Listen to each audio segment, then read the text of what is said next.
What is finally up, boys? How are y'all doing?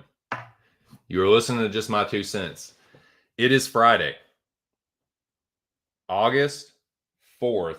God, that doesn't sound real. Friday, August 4th, 2023. We are on the eve of UFC Nashville.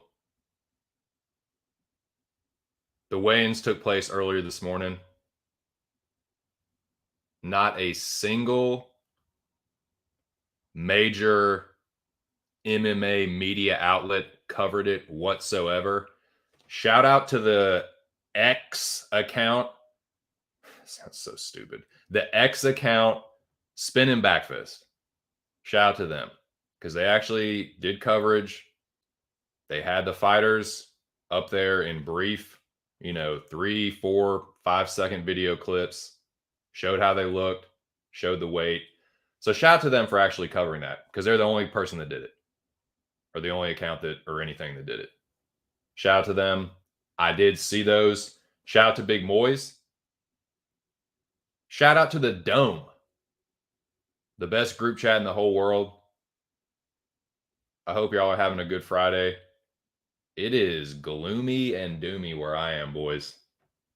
I'm feeling very scattered right now. It's been a busy week. The Fam Bam's coming into town later tonight. Been getting the house ready. Been running around like a crazy person. The wife went out of town last night to a concert. So the last week has been very chaotic, very stressful. But I'm here. It's been a pretty good week, though, man. All in all, it's been a pretty good week. Before I get too deep into this,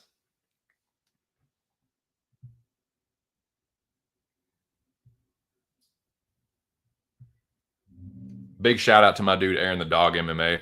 Make sure y'all subscribe to his channel if you haven't already. Check out the show Wednesday. Aaron and myself broke down UFC Nashville, and then the LFA whisperer himself spoke. So take heed. Check that stream out. Especially if you're someone that follows more than just the UFC. Aaron's one of the sharpest guys covering the LFA. The sharpest guy that I know that covers it. They call him the LFA whisperer around these parts. So check that out. Shout out to my dude. It was another great stream. Aaron and I are on the same side of a lot of fights this week. A couple underdogs in particular. So looking to carry that momentum into this week, dude. We had a great week last week. The motherfucking Zhang Li parlay cash, dude. Looking to cash that again this week. So yeah, shout out to my dude Aaron. Hope he's having a good weekend. Shout out to everyone that tuned in. Check it out if you haven't. Yesterday, I was invited back on the MMA Locker Room Talk podcast. So shout out to the boys at Pub Sports Radio. Shout out to Big Show Picks, Money Mills, a.k.a. MMA Locker Room, Billy Briz, Nikki Elbows. Shout out to the boys over there. Your boy Won the pub contest last week. Looking to win it again this week, dude. I'm going for my fucking black belt this week, boys. You win the pub contest 3 times, you get that old black belt. That's what I'm looking to do. So yeah, man, shout out to them for having me back on the podcast. It was another great episode. Make sure y'all check that out wherever you can listen to podcasts, Spreaker, iHeartRadio, Spotify, of course. So yeah, gave some bold takes, and yeah, man, I had a particularly spicy take on the light heavyweight title situation, particularly involving Magomed Ankalaev. So I'm not going to get too deep into that right now, but make sure y'all check that out, man, because I stand by that. And I'm going to be pushing Magomed Ankalaev propaganda for the fucking duration until that dude gets his, well, I mean, technically he got a title shot, but he got screwed. So until he gets it again, I'm going to be on here talking that shit. Because I think they're all, the UFC and all those top fighters in that division, Jiri, Jamal Hill, Alex Pereira, I don't think they want the smoke with Magomed. Like, I don't think they're like pussy to get in there with him. And I don't really think they're pussy. I'm trying to goad them into fighting him. I just think he's a bad matchup for all of them. I think they know it. I think the UFC knows it, and they're going to try and avoid it. They're going to make these fucking striker versus striker matchups for as long as they can. Because he grapple fucks all of them. Anyways, that was Thursday, and here we are. The weigh-ins happen. A lot of fighters look good. A lot of them look bad. We may disagree on who we think looks good and bad, but if I was y'all, I would just take that for what it is, just in and of itself. My advice to everyone out there is do not look too deep into the weigh-ins because they just don't fucking matter. What matters in the fight is who the better fighter is, who the more skilled fighter is, who the higher level of fighter is, whatever. It's not their physical appearance or anything like that. Most of the time. In competitive fights, sometimes it can make the difference, but a lot of times it just doesn't. So yeah. See what we got in here.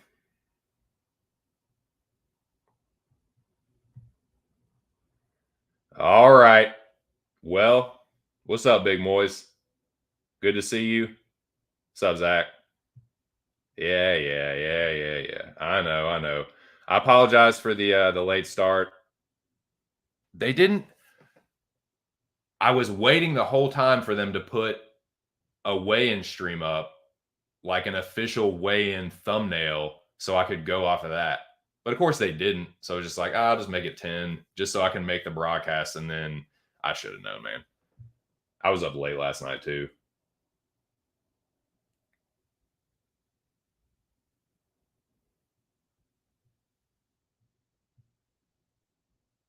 You better believe it.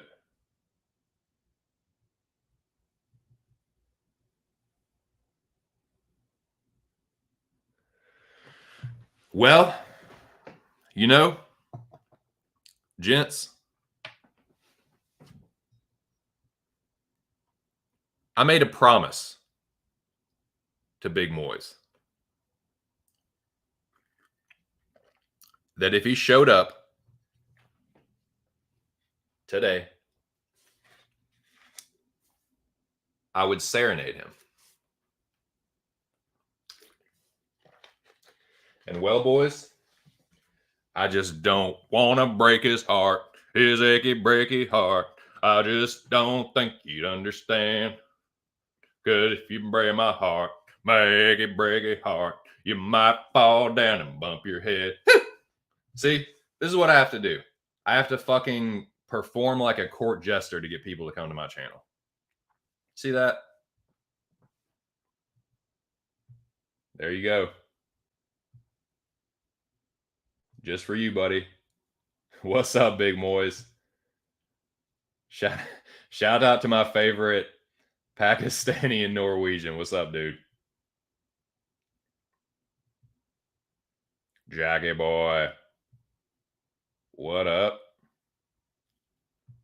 Nah, man, I appreciate y'all. I'm just a funnin'. See, I'm a man of my word. But yeah, boys, we got 5 people in here. These are your official UFC Nashville weigh-in results. I have no idea who actually weighed in first or last because nobody fucking covered it. Except for Spinning Backfist. Shout out to Spinning Backfist. They're the only anything. Can even they're not even a major media outlet. They're a Twitter account. So and a podcast. So shout out to them for actually covering the shit.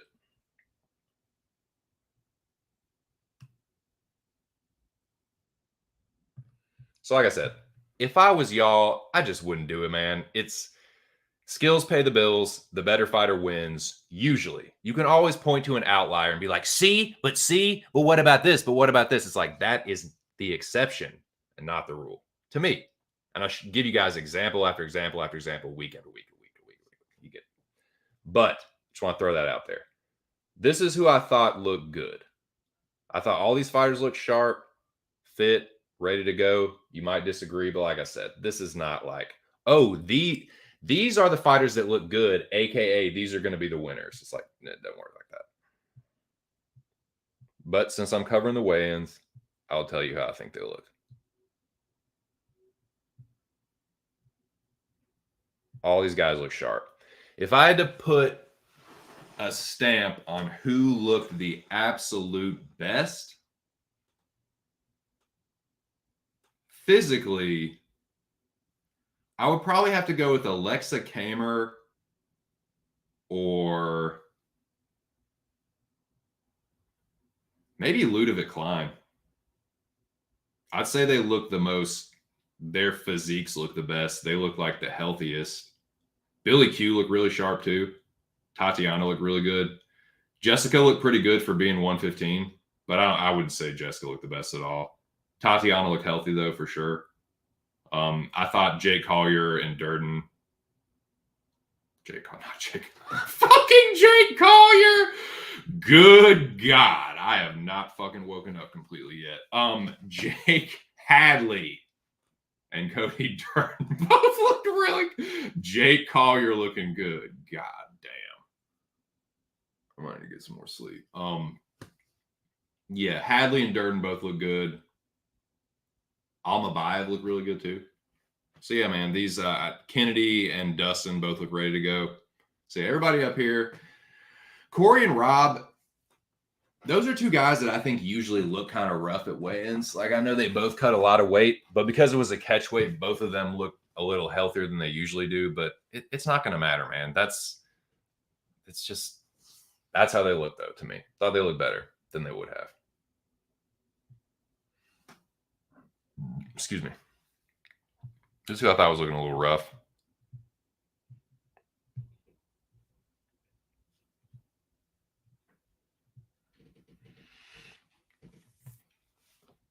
Out of all these guys, physically, it was O'Day or Dennis Bazooka. Bazooka's the only dude that missed weight, but he came in on incredibly short notice and cut a lot. Frivola put it up there. He cut like 20-something pounds in 3 days. That's the shit that Derek Lewis was talking about he almost passed out from, or did pass out from.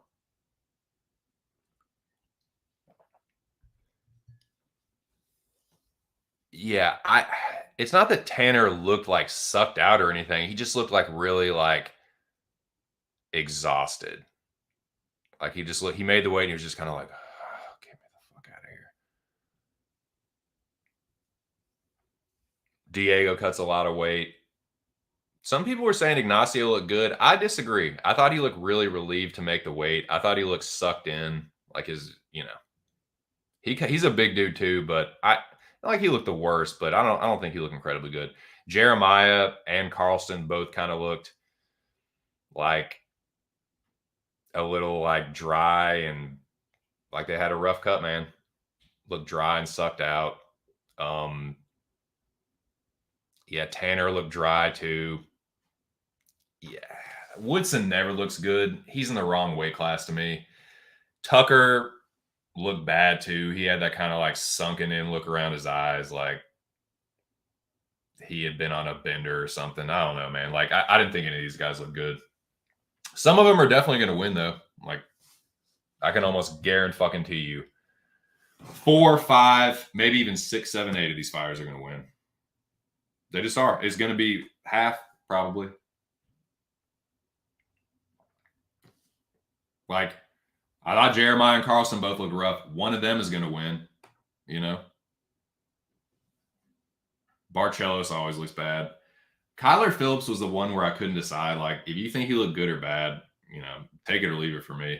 I didn't think he looked terrible, but I don't know. He didn't look great either. But that's kind of what I thought about the weigh-ins. And again, shout out to Spinning Back Fist and Big Moy's Audio for putting that in the dome. Shout out to the dome for being here. Group chat up in here strong. Shout out to you boys. I appreciate it. It is clipped on Twitter, Smart Mouth, if you get up on there. Or excuse me, X. You know what, dude? That's probably what it was. And that's so fucking corny. I'm sorry, man. Like, I have been a Jake Paul supporter, but it's like, this is not like, it's a fucking gimmick, man. This is like a gimmick fight. I'm not saying it's not a real fight. It's just kind of a sideshow. Not kind of, it is. There's a big production around it, but it's Nate Diaz has been a jobber for the last 5 years. Probably a little bit more than that. Let's face it, he's been a jobber his whole fucking. What am I talking about? What the fuck am I talking about? Nate Diaz is a career journeyman. He always has been. Never been anything more. Lightweight, welterweight, he's a jabroni. A high-end jabroni, but he's a fucking jabroni.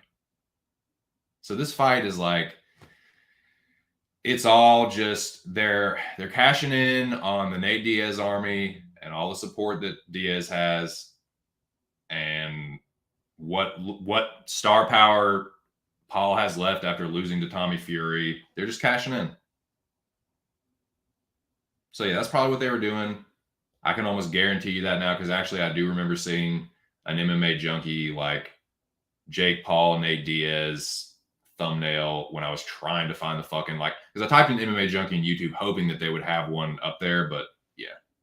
Now that you say that, yep, that's exactly what fucking happened.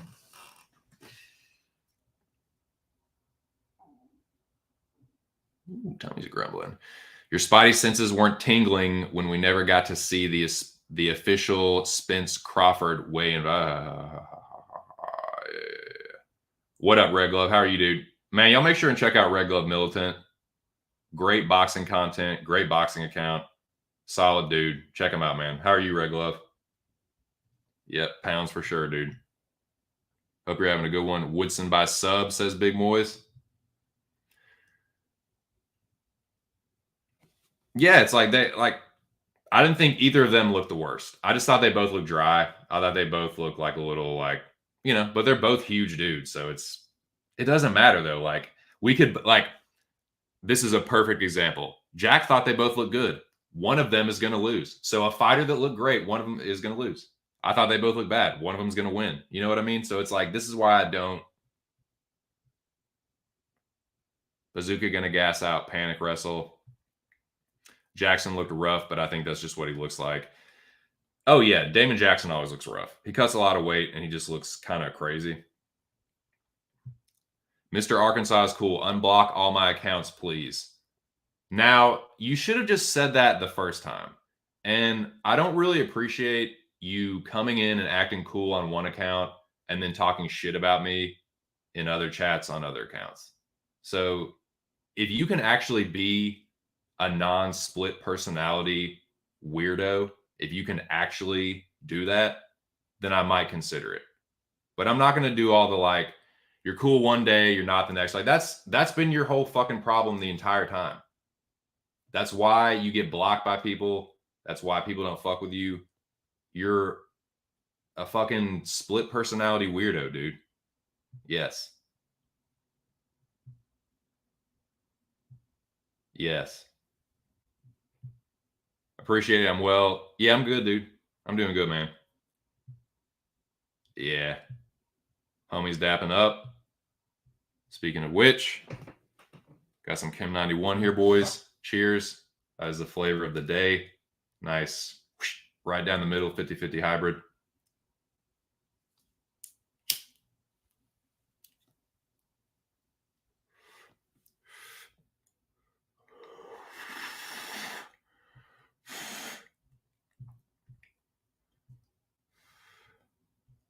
All right, so, boys, as always, I got some burning questions for y'all, man.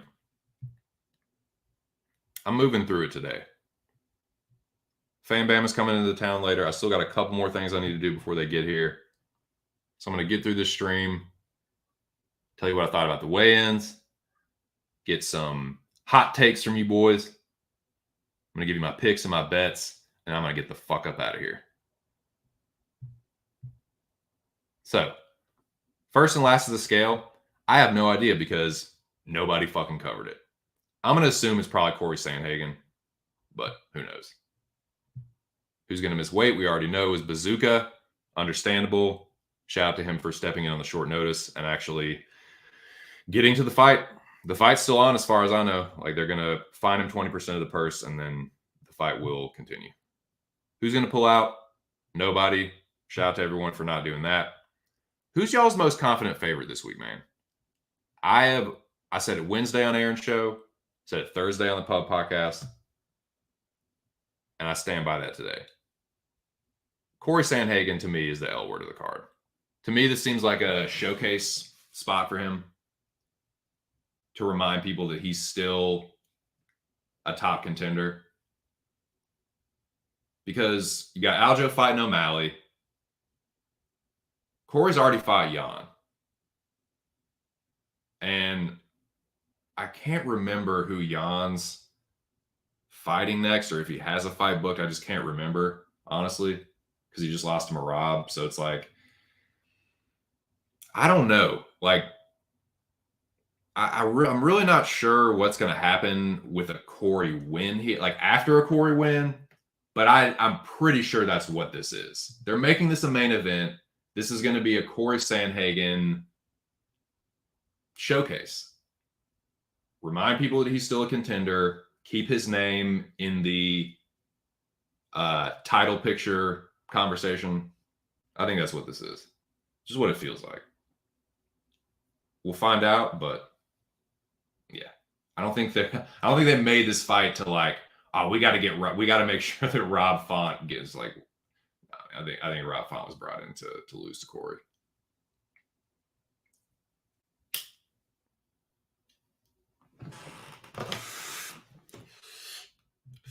Like, he's not going to lay down, but I just think Corey is a superior fighter.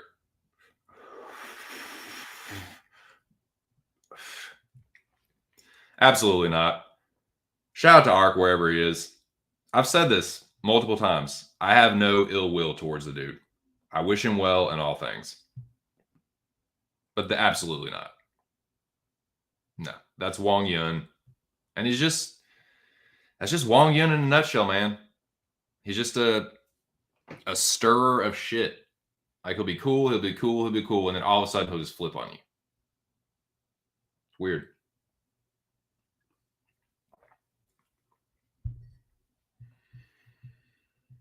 But where were we? So yeah, that's my most confident favorite. Who is y'all's most confident favorite? 3 dudes that are in this chat right now. Who is, without a fucking doubt, gonna win? 2 people now. Dropping like flies. God damn, boys. Nah, man. I like Corey here. Some of the other favorites that I like a lot. Kennedy is one of them. Kennedy is in both. Pretty sure.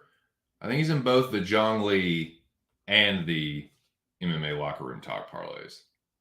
Kennedy is a popular favorite this week. but the line really isn't too crazy. Like if you like Kennedy, he's a parlayable fighter because I still think it's under minus 200. That's just my opinion, but yeah, I like Kennedy. Like he could definitely lose to Dustin if it's 3 rounds of kickboxing and like Dustin's doing the cleaner work.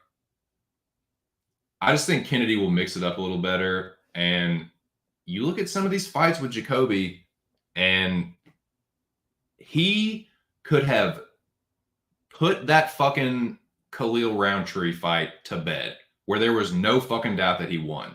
But he just stood there and looked at him. I think it could happen here. Kennedy, like, for all his faults, he's a slow starter. Sometimes he can kind of just like, he can kind of look like a deer in the headlights. But once he starts to get going, I just trust him a little bit more to mix it up if he needs to. I trust his fight IQ a little bit more. I just think he's going to be a little bit more aggressive. He does hit hard. Seen him, like, I think this is going to kind of be like, look, Dustin does not have as much power to me as Carlos Ulberg. But I see this kind of maybe playing out similar to that fight where, like, Dustin has a little success early, but dude, he's kind of a slow starter too, honestly. So I like Kennedy here a good bit. Dustin Jacoby is someone that, like, it's like, yeah, if this was a couple fights ago, I'd be real tempted at Jacoby with dog odds, but I just don't trust him, dude. I've seen too many times where he fights way too close in winnable fights for him, and I just think Kennedy, he's just a little bit better at this point. This is going to be one of those classic, oh, well, Dustin beat Da Un Jung and Kennedy lost to Da Un Jung, so Dustin is definitely not. It's like, this is one of those, like, it's going to be 3 fighters where each one of them have a win over the other. So what this feels like. So he's another one I'm pretty confident in. I am more confident than a lot of people in Tanner Boser this week. I think Alexa Kamer is not good. Now, maybe he comes out here and looks like a completely different fighter, but I'm sorry. I just don't think that Kamer is on the level of I Am Kutalaba. You can say whatever you want about Kutalaba, but that dude has a lot of experience against a way higher level of competition. Now, I know he's chinny.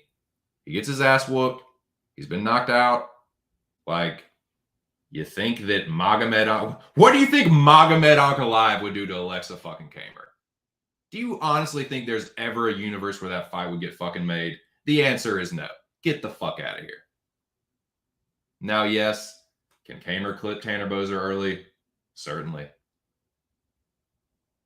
But I think the one getting clipped is going to be Alexa Kamer in the 2nd or 3rd round. Boser has better cardio. I think he's going to look better here. Then I think this is a more winnable fight for Tanner Boser than fucking Iwan Kutalaba. The dude, like, the experience level between Kutalaba and Kamer isn't close. Like, Boser has way more experience at the UFC level than Kamer. So, like, I was talking about this yesterday, and I just want to make something clear. Boser doesn't knock everyone out. He just knocks everyone out that he beats in the UFC.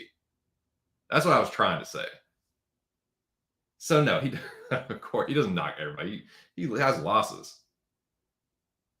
He just got knocked out in the last fight. But when he wins, other than his, like, I think it was his first fight, he won by decision in the UFC, but every other one been a knockout. I think this one's going to be a knockout too. I think Alexa Kamer is a fucking dude. Eric El Terrible Morales. I think he is a terrible El Terrible nail. And I think Boser, like, I think you're going to see the heavyweight power in this fight. Like, he was knocking dudes out at heavyweight. I think he's going to knock Kamer out here. I listened to some of the interviews with Tanner this week. I'd already made the bets anyway, but he said his back. He feels like he's fighting for his job here, and I think that Kamer is a way more winnable fight for him than Kutalaba. But that's just me. Kamer has too many red flags. I just think he's not good, dude.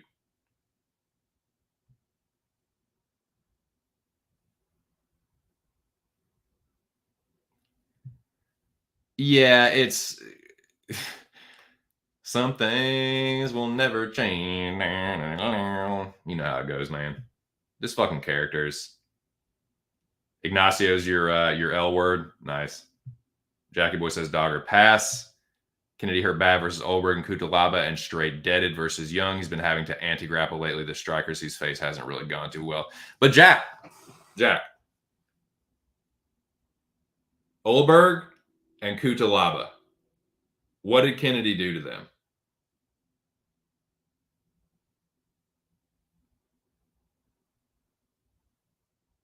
What did Kennedy do to Olberg and Kutalaba?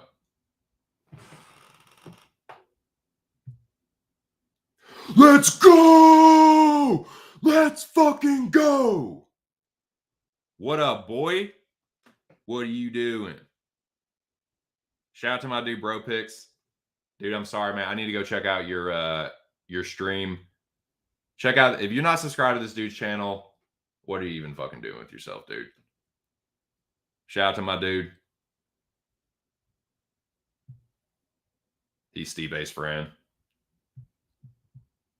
What's up, AW Maryland? Yes, I like Klein to win. I do indeed. I am on Klein this week. Kamer versus Bozer, Jobber City. Dude, I cannot blame anybody for passing on that. And you know what? That's probably the smart thing to do. You probably need to listen to Keep right there, man. You need to listen to Scorpion Picks. Let's fucking go. What up, Zach? Kennedy has advantages here with youth, size, and power, but I'm not convinced that he can win what I think is going to be primarily a striking fight. Tough one. Yeah, I mean, definitely. Like, I can see Jacoby maybe winning a decision, but like Kennedy in those kind of fights, like I said, he can get hurt. And I think like I wouldn't even be surprised if like Jacoby buzzed him early, but like that's why I'm picking Kennedy's. Like I've seen this a couple times where he, like you said, like he gets hurt and then he comes back and Jacoby gets hurt too. Jacoby been dropped a few times. Alex Pereira, like, killed Dustin Jacoby in glory. So, like, he's been put down before. Like, I wouldn't be surprised if Kennedy knocked him out here, or a ground and pound. This is the people's main event betting wise to me. How is Andrade going to win? She took this fight to win. So, dude, it's just principalities here, dude. Andrade is my favorite WMMA fighter. I'm completely biased here, but I'm letting you know that ahead of time. I think Tatiana Suarez is a safe pick and bet. This is not a betting advice channel, but that's what I'm doing. Jessica is the homie. I'm riding with the homie. I got a little something on her. It's not my most confident dog. Tatiana is the safe pick. But I'm on Andrade. I got her at plus 275. I thought I got her at plus 285, but I was wrong about that. 275 Andrade, but it's like less than half a unit. What's probably going to happen is Tatiana's going to go down smasher. But on the feet, man, Jessica will, like, it ain't going to be no like, oh, I think the striking, nah. Jessica will fuck her up on the feet. A bitch with a fucked up neck that can't move her head and got wonky ass striking to begin with, inactive as shit, looking kind of poopy against Montana on the feet. Jessica will fuck her off if they're standing. But yeah, I'm not going heavy on it because she's probably going to take him down and choke. But you know, you don't even believe that. Stop it. Stop. Jacoby declining Kennedy on the incline. I agree with that. That's why I'm picking. That's why I'm on Kennedy. I agree. I know. It's not. I don't advise anyone else to do that, but I'm riding with the homie. That's just how I do, man. That's like I'm not saying that's a smart thing to do, That's just what I do.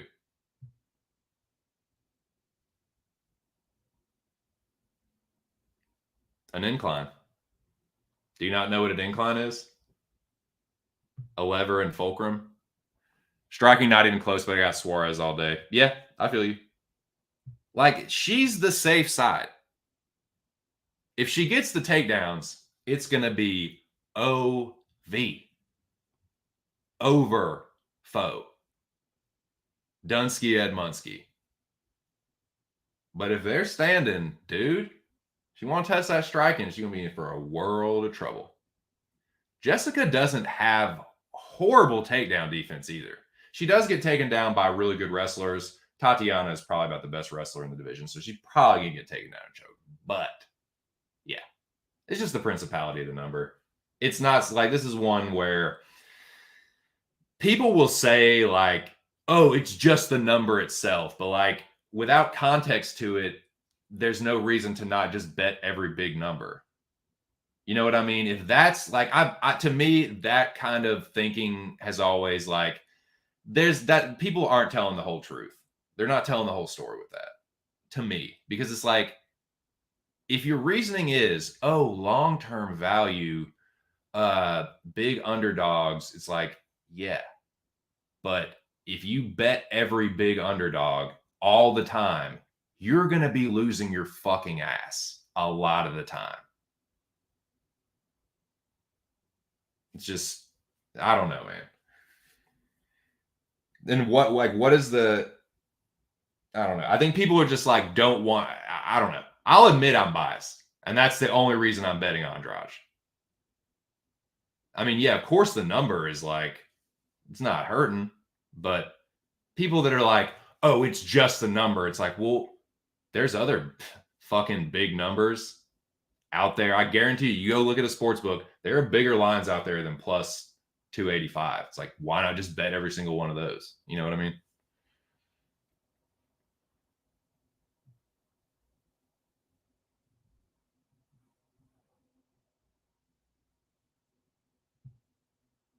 Think of me as Captain Jack Sparrow.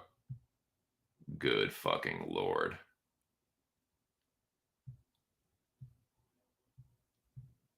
This is what I'm talking about, man. Wow. All right, so parlay buster, boys. Who's y'all's favorite dog this week? I'm saying Durden because as the week's gone on, as it stands today, he is the underdog that I have bet that I feel the most confident in right now, Friday. I'm on Harris as well, and I could probably, it's like 60% Durden, 40% Harris for like my most confident underdog.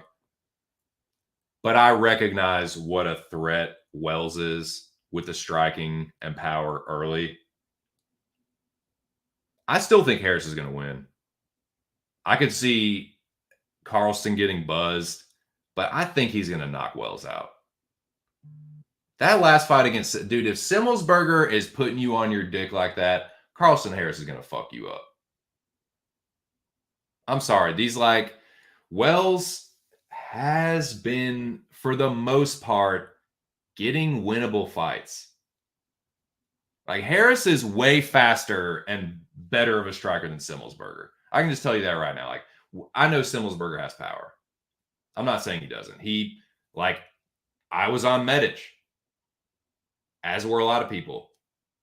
Medic got fucked up in that fight. Like, Simmelsberger satomized it. So I'm not saying, like, oh, dude, it's embarrassing or like Wells is shit for getting dropped by Semi. No, but now you're fighting a striker that's even better than that. Like, Harris isn't as durable as Simmelsberger. Like, Harris could get knocked out, which is why Durden is my most confident underdog. But I still think Harris is going to win. That's a closer fight, though, to me. This matchup-wise, this, like, it's crazy that he's an underdog because the matchup just favors Durden like a motherfucker. Does it not? I'm pretty sure my dude Bro Picks is on Durden. I'm almost positive Bro Picks is on Durden. Like, dude, Bro Picks on a heater, dude. And him being on Durden is like, let's fucking go, dude. Durden. Let's fucking go. Homie Noah on Harris. I don't hate the Jacoby bet at all. So I do give him credit for the Court knockout because Court had never been knocked out, but that's getting Court McGee at his most, like his oldest and most decrepit, like Noah was saying. Sorry, this fucking Kim dog is giving me bad cotton mouth. Excuse me. But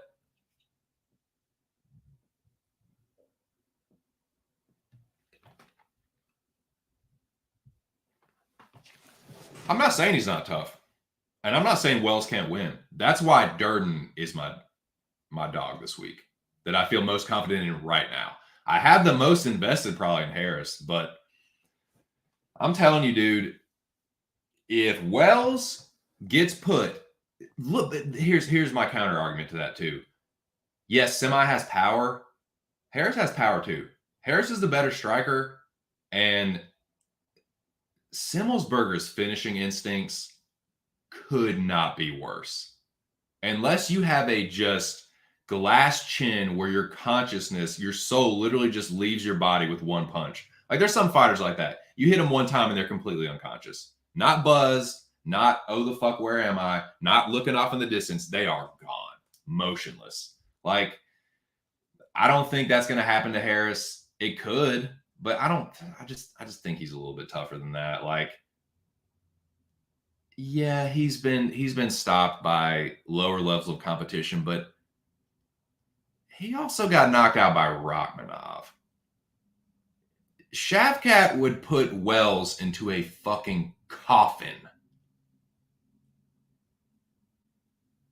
He would throw him in the same mass grave as Carlston and all his other victims. Like, so what? I think people are giving Harris way too hard of a time for the Shavkat loss. Shavkat is that dude. Trust and believe that. Trust and believe that Shavkat will be champion one day. So that's not something that I hold against Harris too much. But Wells is dangerous. He undeniably has power. Harris has been knocked out a couple times. Damage is damage. He could get knocked out again. So I don't hate the Wells side at all. And in fact, I got a little hedge spot for Wells this week.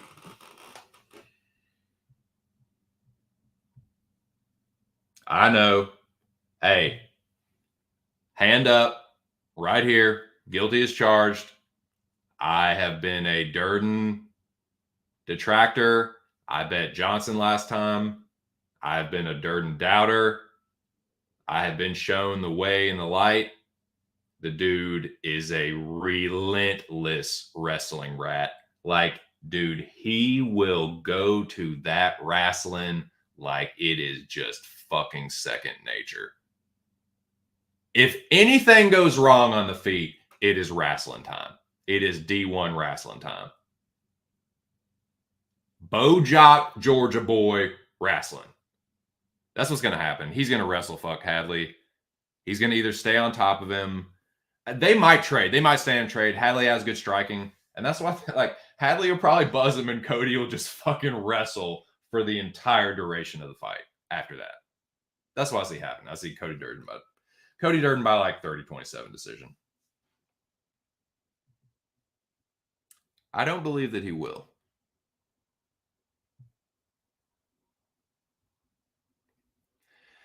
Yeah, what is usually his path to victory is not going to work against Corey.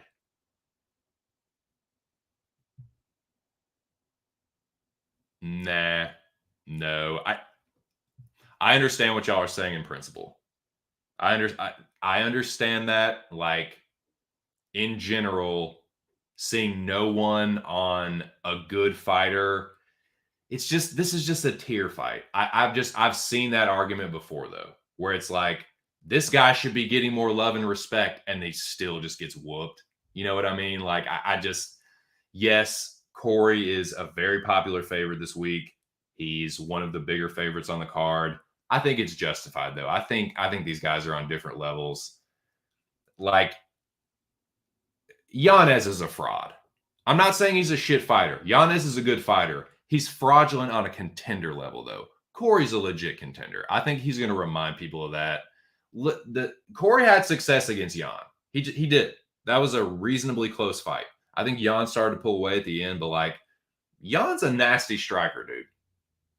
Yan fucked Aljo up on the feet. He fucked Sean O'Malley up on the feet. All the best strikers have been fucked up by Yan on the feet, but Corey was competitive with him. Cheeto and Font was competitive. Font puts out a lot, but like Noah said, it's what gets him caught. It's what got him caught against Cheeto. It's what's going to get him caught against Corey. Look at the style of fight. Like Corey is a better version of. Look what Corey did to Cheeto. Lit him the motherfuck up. He's younger than Font. He's better than Font already. Font's way to victory is usually a high striking output. Corey can equal that or exceed it if he's beating his ass. I think Corey Sandhagen is going to be the first dude to stop Rob Font. Because unlike Cheeto, like Corey can just string things together better. Cheeto was reliant on one big shot. Like Cheeto is a punching bag, dude. Cheeto is a fucking punching bag. Rob Font was lighting him up, and then boom, he'd get hurt. And then that's where Cheeto's numbers would come from. Sandhagen will be doing that and then hurt him too. So it's like, he's going to stop him, dude. He's going to knock Font out. He could club and sub him, but nah, dude, he's going to starch him. Devastatingly.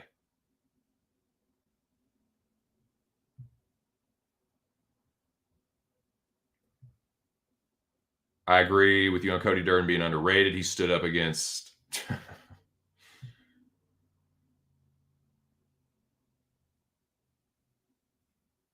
yeah. I'm glad you brought that up, dude, because I do want to see that fight. I don't know. I honestly don't know. But I'd like to see what would happen. Aljo could still end up winning, but I don't think that Corey is going to just go out there and get choked in 40 seconds again. He could, but even if he gets submitted, I don't think it's going to be that early. But I think that would be like, would anybody really be upset if we got that rematch? So yeah, I think that's a great question, and I'd like to see it play out. I really would.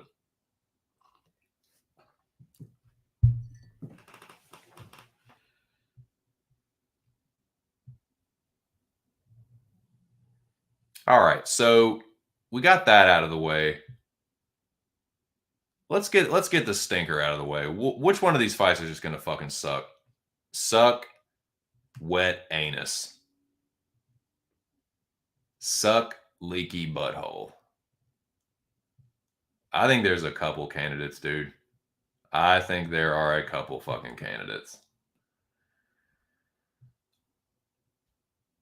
As much as I love Cody Durden this week, I think it could be that fight, dude. If it's Durden just laying on Hadley, people could be booing that shit. I'm going to be loving it if it's Durden time, but like I could see that being one.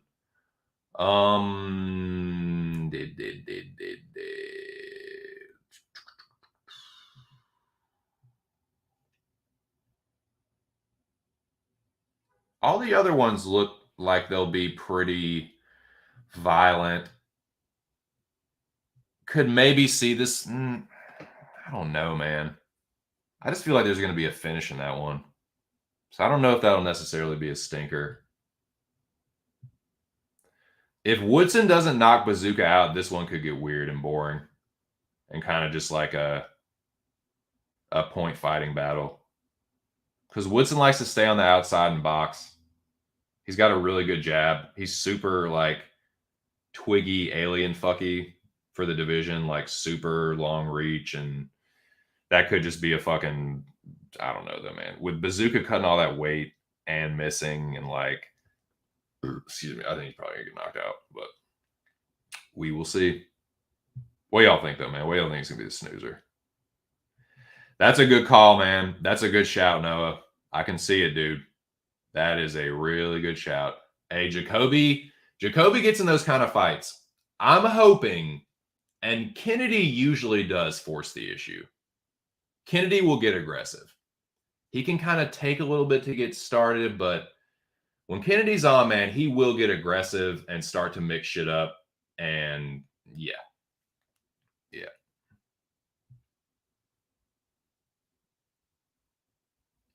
TJ sucks. I hate Dillashaw.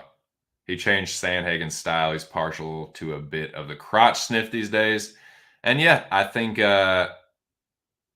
Sandhagen.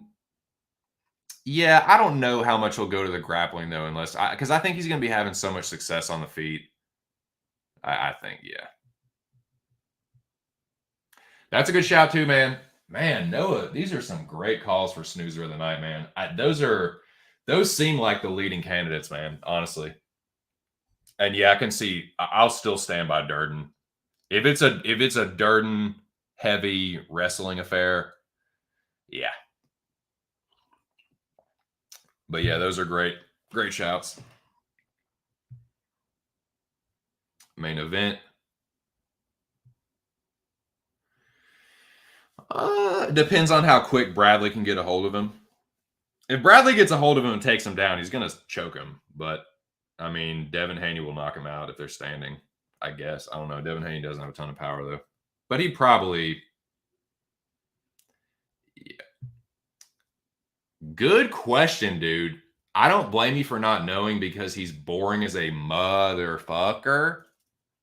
So, yeah, I don't blame you for not knowing. No, he's he was the undisputed lightweight champion. And now he's going to fight an older dude that had a close fight with Danielito Zarilla. Because he's fucking shit scared of Tank Davis. That's who fucking Devin Haney is. Devin Haney is a fucking duck. That's who Devin Haney is.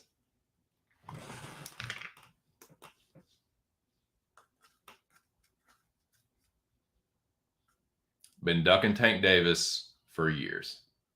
Fighting old man Loma with no belts for whatever the fuck reason. Well, I've been going after him for a few years, so I got to make sure. He's like, shut up. He's 35. He's got no belts. He looked like shit in the fight before that. You have to fight Loma. So he ducked Tank. Fighting Loma was a duck. Moving up to 140 to fight Regis after that close-ass fight with Zarrillo. That's another duck. And people will just co-sign his bullshit. Devin Haney's corny. He's a corny-ass dude that couldn't punch his way out of a wet paper bag. And yeah. He's a runner. He's a track star. That's who he is. If he gets a hold of him, yeah. If he gets a hold of him, like, it could literally just take like a power leg. A power double leg. Like, if Haney's head bounces off the concrete from the takedown, it's over. But, I mean, if they're boxing, Haney will fuck him up real bad. Anthony Ivy and Terrence Crawford. Hey, dude, you will never, and I mean Jeff from Richmond, ever hear me say another bad word about Terrence Bud Crawford. Because Terrence Bud Crawford is him. He is that dude. I had the guy just forced me to respect him. Not saying I love him. I'm not a Bud Crawford fan all of a sudden. Like, I love Bud now. Nah. I'm still Team Spence, but I respect the shit out of that dude. Bud's incredible. Devin Haney wishes he was fucking Terrence Crawford. Devin Haney is Terrence Crawford, and then he wakes up from his fucking dream. That's the dream. He dreams that he was who Terrence Crawford is. Terrence Crawford's the fucking man right now. Devin Haney is a fucking duck.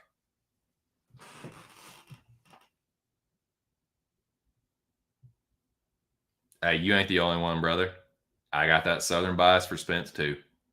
It just is what it is. That's all right. We can take the L like man.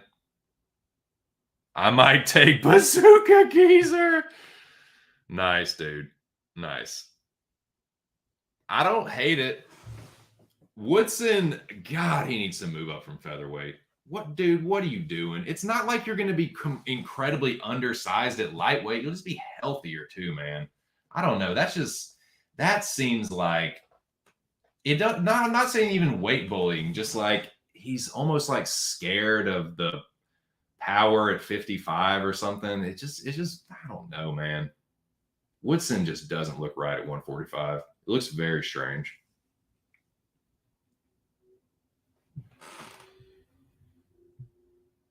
Diaz easily.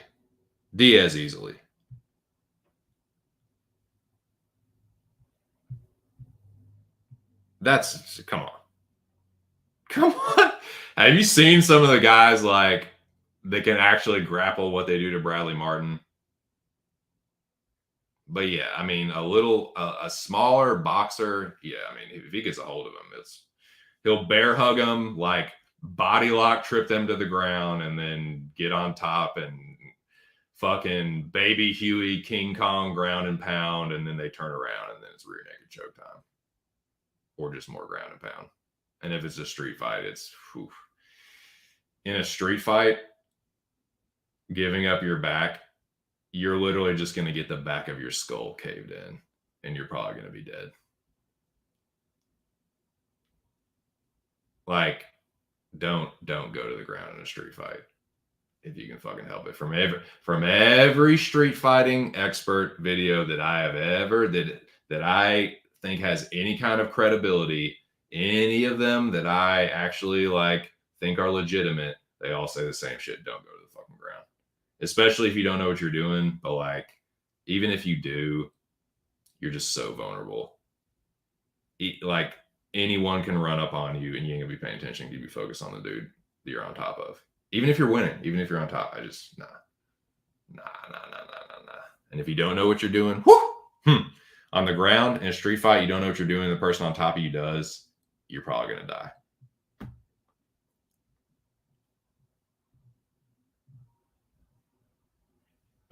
All right, Zach trying to fight Noah. That's the fight to make, boys. That's the real smoke. So yeah, those are all great, boys. Those are great calls for snoozer. Now, let's get the flip side of that coin. What's the damn banger gonna be? Which bout of fisticuffs is gonna light Central Tennessee on fire, boys? Which one of these is gonna burn that damn barn down?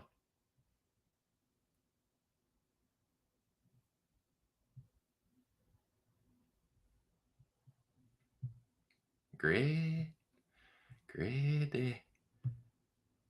That's a holy shot.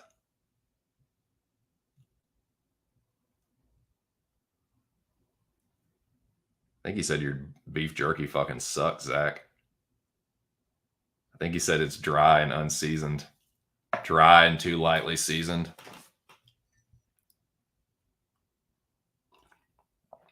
That's what I took it to mean. Take it as you will.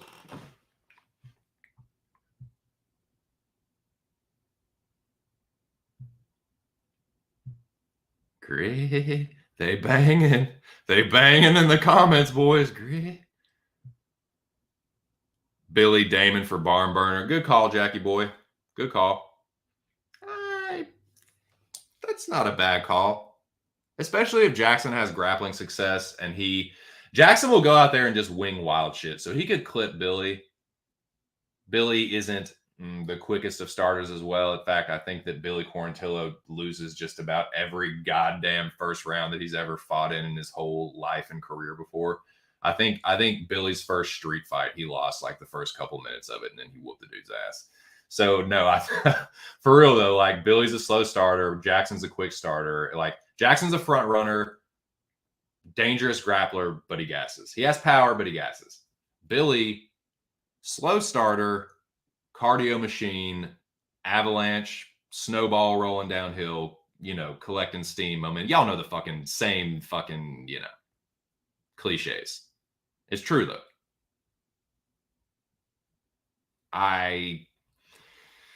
Look, this is going to sound disrespectful, but that Pat Sabatini fight is a fluke.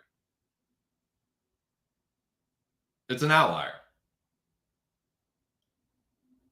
Damon was a vessel for an otherworldly power or something. Like, I'm only half joking about that. Like, he was fighting with God on his, or something on his side. It wasn't just him in there. That is such an outlier. You want to say it wasn't a fluke, fine. It's Damon Jackson normally does not win fights like that. Billy Q is a better striker than Pat fucking Sabatini too. He's a better striker than both of them combined. Let's be real. He just is. If Damon Jackson doesn't get Billy Q out of there in, like 1 round, he's going to get fucked up. Like, Billy does not get held down a lot. He can get taken down, but he's a dangerous grappler himself. I think he will scramble, get back to his feet, and knock Damon Jackson out 2nd or 3rd round. Jackson doesn't have the chin. He doesn't have the cardio. He has heart, but he doesn't. Neither of them are the most durable. I'm a little worried about Billy coming back early and maybe getting clipped early against Jackson, but it's going to have to be something early from Jackson. 2nd, 3rd round, Billy's going to be lighting his ass up. I think probably going to knock him out.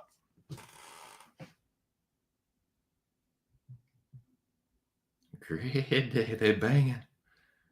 Both can grapple, both can strike, both can.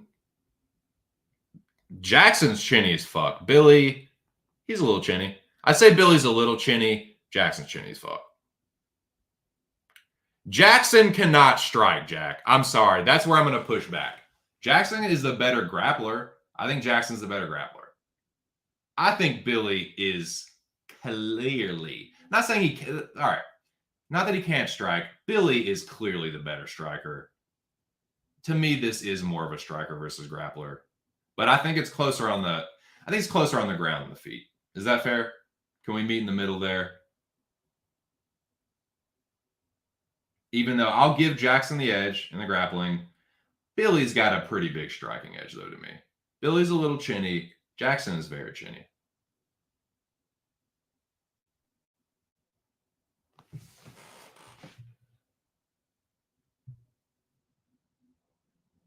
Who? Fight before who? Who fighting? No, for real. You talking about Billy?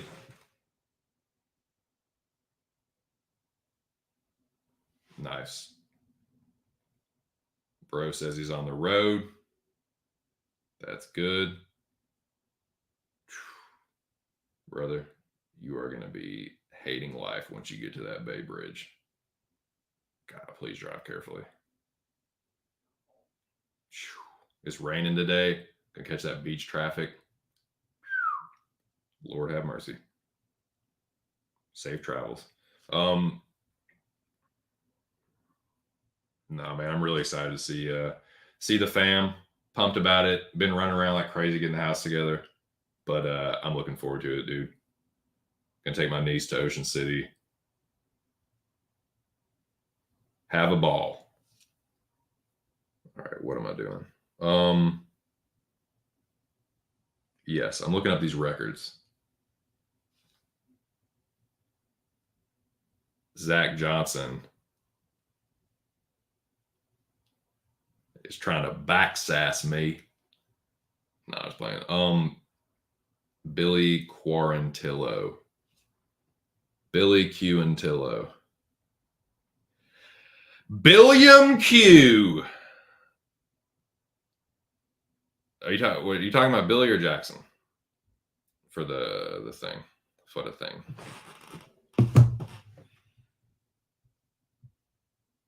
He has power. He does hit hard. Also, like a little underrated. That's fine. I just don't think he's a very good strike. He has surprising power. I'll say that. Yeah, agreed. He looked bad. He really did look bad. Big, big cardio edge for Billy. They both have heart. They definitely both have heart. They're both tough. They both have heart. They both can fight through adversity.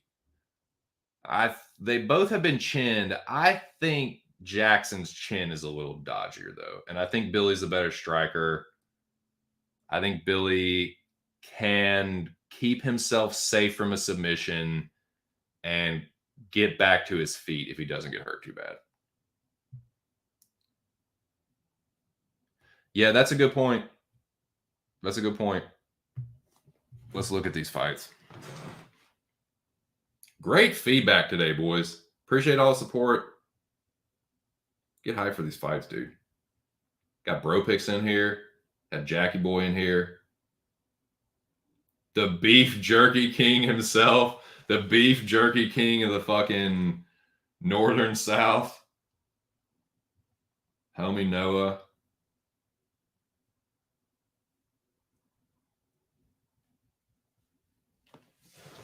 Had Wong Yun in here. In and out. A.W. Merlin. I'm assuming that's what that is. I don't know. Spider-Man pointing meme in this fight.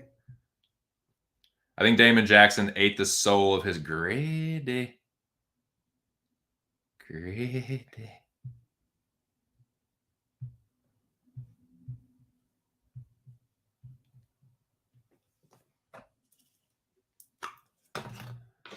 Those of you from Western Pennsylvania might know my father, Tony Perkins Sr., the lighting fixture king.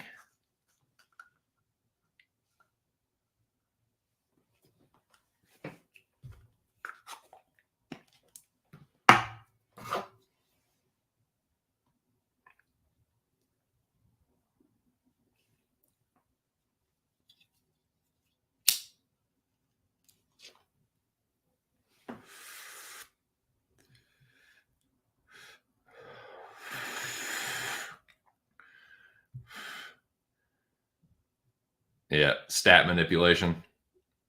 How much did you pay the county clerk to twerk those stats, tweak those stats? I can't even get my own joke right. What a fucking idiot. Okay, anyways, what was I gonna say? Okay, that's I got a couple more. Okay, this is woof. I want to know what y'all think about this one. This is a question that I've added sort of recently, but I think there's a couple fucking candidates.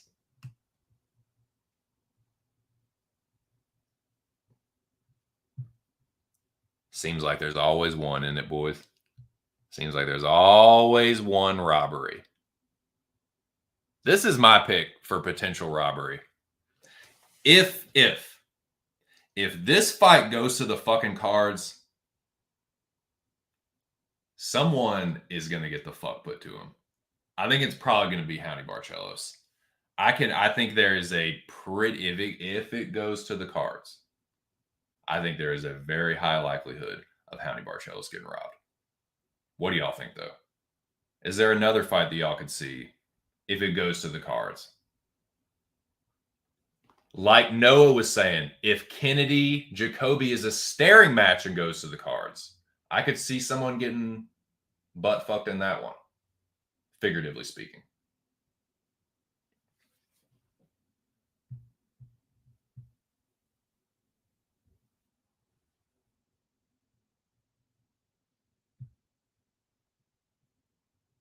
Unreal. You need to be stopped. You're a scourge upon this fucking. You're a scourge of humanity. Kylie by robbery. That's what I'm saying. Jacoby gets job, dude. Oh man, I could see it, man. I could see it. Jacoby's gotten a couple fights. He's been robbed and he has robbed others. So I think Jacoby is very live to either get robbed or get a robbery himself. I could see them robbing Jacoby. I could see Jacoby getting the robbery too. I know if you ask Jack Attack MMA, he'll tell you that Maxim Grishin beat Dustin Jacoby. Maybe a couple other people feel the same way too. It was definitely close. I had Jacoby, so I'm kind of biased. So I'm still like, fuck Maxim Grishin, that old Russian bitch. I think Jacoby won, but whatever. No, I don't know, man. That's a good call though. Your fucking butt did. Your Syracuse orange butt did. I'm gonna go Ode Asu for robbery potential, just because of that Kazakh prospect. So you think that Rob Ode? I can see that. I think if Asu wins, it's gonna be pretty clear though. Ode has questionable things, questionable aspects to his game, questionable fight IQ, questionable cardio, questionable chin. His positives are really good. He's super fast. He's got crazy reach. He's very athletic and explosive. He's not the worst grappler in the world, but I really don't like his decision making. His defense is not very good. His chin isn't the best. Now he's been knocked out a couple times. I question his cardio a little bit. There's a lot of question marks on Ode. And Asu, like, I think Ode can knock him out because the dude has really fought nobody. But dude, I don't know why I didn't. No, I think I did go over this. I think Asu is going to sub him. I think Ode is going to gas out. Asu is going to sub him. But if it goes to the cards, this could be a stinker, man. If it's Asu just laying on him and like Ode being tired and like trying to like back fist him to the head backwards and shit. Like if Asu has his back or something. I don't know, man. I just see this one being like a, I don't know. I think Asu's going to finish him though. I think if he has success, it'll finish. But yeah, I think, dude, if that Phillips fight goes to the cards, they're going to fuck Howney.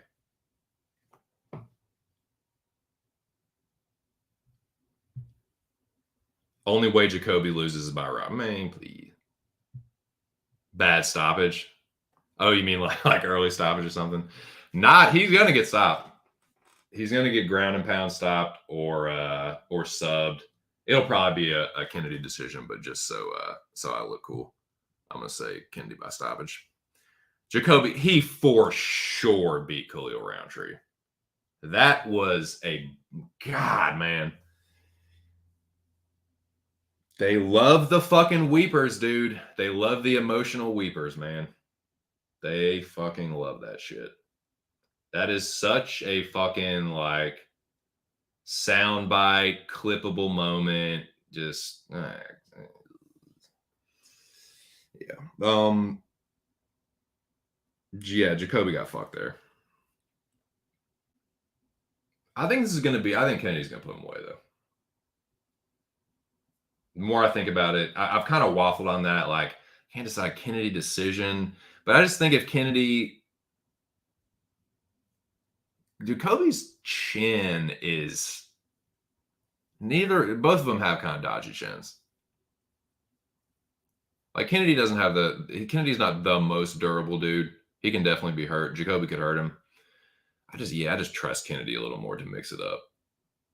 So yeah, I don't know, man. I'm not gonna get too bullish with that one. Like I'm about split halfway between Kennedy decision and Kennedy finish, but I think he gets it done. Just trust Kennedy a little bit more. I disagree. He only outstruck him by 50%. Yeah. So yeah, that's what I'm gonna say. I'm gonna say Kyler versus Howney. This one, my answer for this one is a little bit of trolling, a little bit of just fun for the show, but I will say this: if this fighter that I have selected wins the way that I think they're going to, it will steal the motherfucking show. It's not a guarantee, but this is kind of like my hot take for show stealer.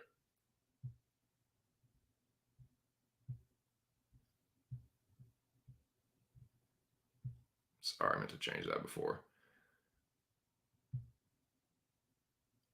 If Jessica wins, it's going to be by knockout. And that will steal the fucking show. Now, if Font gets knocked out, Corey will probably steal the show. Like, if Corey knocks out Font in, like, devastating fashion, obviously that'll get it done. And Jessica more than likely will lose. But if she doesn't, if Jessica wins, it's probably going to be by devastating knockout. I can see it too. Tatiana, like, people can say whatever they want. Tatiana looked like shit against Montana. Montana is a jabroni. Jessica, if you want to call her a jobber, she is about the most high-end jobber you can fucking get. Jessica's a gatekeeper. Let's be real. Jessica's a gatekeeper. So, yeah. I mean, Tatiana Suarez looks like the goods. She looks like the genuine article. She's the best wrestler, probably in the women's divisions. I don't think that's a hot take. But she ain't a good striker. And she's had neck fusion surgery. So her defense and her head movement ain't really there. And she's just a pure grappler. She's just a shitty striker. So if she wants to test that shit against homie Jessica, bring it. Because you will get Bate Estacad into the next fucking galaxy if you want to stand and bang with Jessica. So yeah, try it.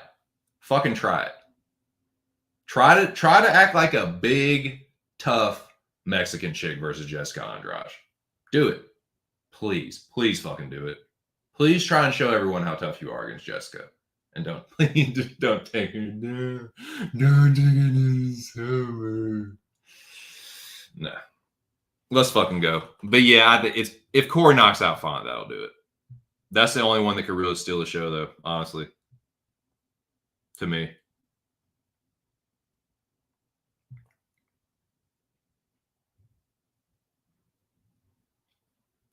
Shut up, Zach. You shut up. You shut the fuck up. My girlfriend, Kyler Phillips, is going to flying knee knockout win. Nice, dude. Right on. I think Kyler wins. I think Kyler wins a pretty clear decision. Maybe knocks Howney out. Kyler's good. Victor Henry's just kind of a weird dude. He's a good, weird, old dude. He's like he's one of the hardest fighters to cap for myself. Like, I find Henry extremely hard to predict and cap. That's just me, though. But Kyler's good. Kyler's a good fighter. Howney's good, too. He's just a little long in the tooth. Coming back relatively soon after that pretty much unconscious knockout to Umar.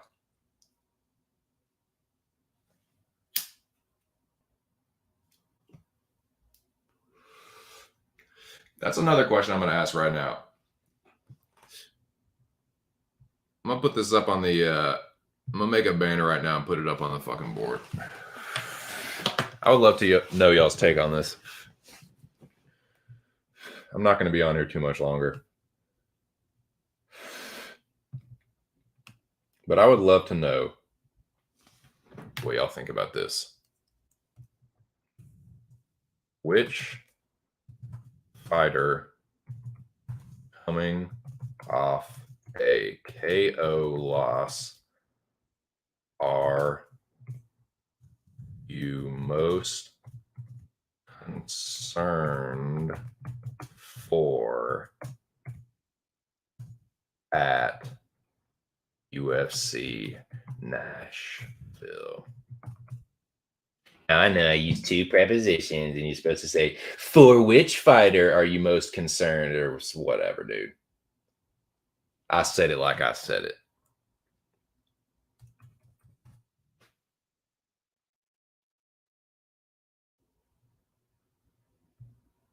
So I ask you, gentlemen, Which fighter coming off a KO loss are you most concerned for at UFC Nashville? There's a few candidates. Billy Quarantillo, coming off a knockout loss to Edson Barboza. Tanner Boser, coming off a TKO loss to Iwan Kutalaba.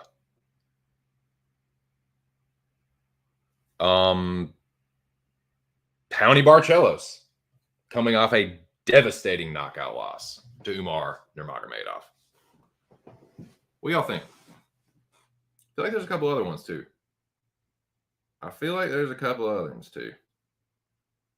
So we got right here. UFC schedule.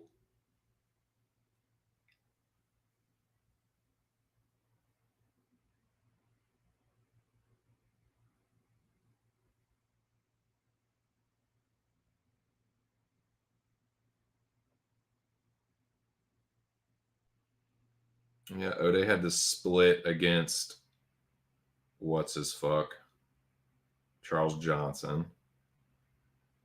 So I thought about him for a second, but I was like, no, I thought he did have another one.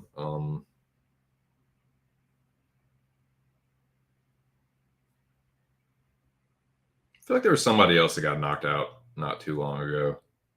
Billy, yep. Damon Jackson. I mean, he just got knocked out by Dan Ige not too long ago, pretty badly. Yeah, I mean he's had a little bit more time, but that's Jackson's fourth knockout loss, dude. And he don't have a good chin. Harris coming off a win. Barcelos, like I said, Howney just got slept not too long ago, man. Font coming off that win against Yanez. He got cracked a little in that fight, but I wouldn't say he's like compromised from that. Now, Jessica is coming back a little quick. I would say like she's coming back pretty quick. That's 3 months from being pretty badly slept by Yan Xiaonan. So yeah, I'm not going heavy on Jessica at all, but I don't think Tatiana Suarez is the striking threat that Yan is. Now, I didn't think Yan Xiaonan had power. She hadn't really shown it before, but she's a way crispier boxer than Tatiana. Tatiana is going to get fucked up on the feet, but she ain't going to be doing that shit anyway, most likely. But yeah, so I mean, in principle, like, yes, I'm concerned with a quick turnaround for Andrade, but Tatiana, I don't know if her style, unless it's ground and pound, which she does have devastating ground and pound, I don't think that's necessarily going to play in on the feet. Maybe it does. I don't know. Kennedy's coming off a win. Jacoby's coming off that robbery loss to Khalil. Gavin Tucker is not immediately coming. He got slept by Ige, but that was a couple years ago. But he's 37. He's only had a couple few UFC fights, honestly. It's like, what, like a handful? 5 or 6? So, yeah, man. What do y'all think? What do y'all think about that?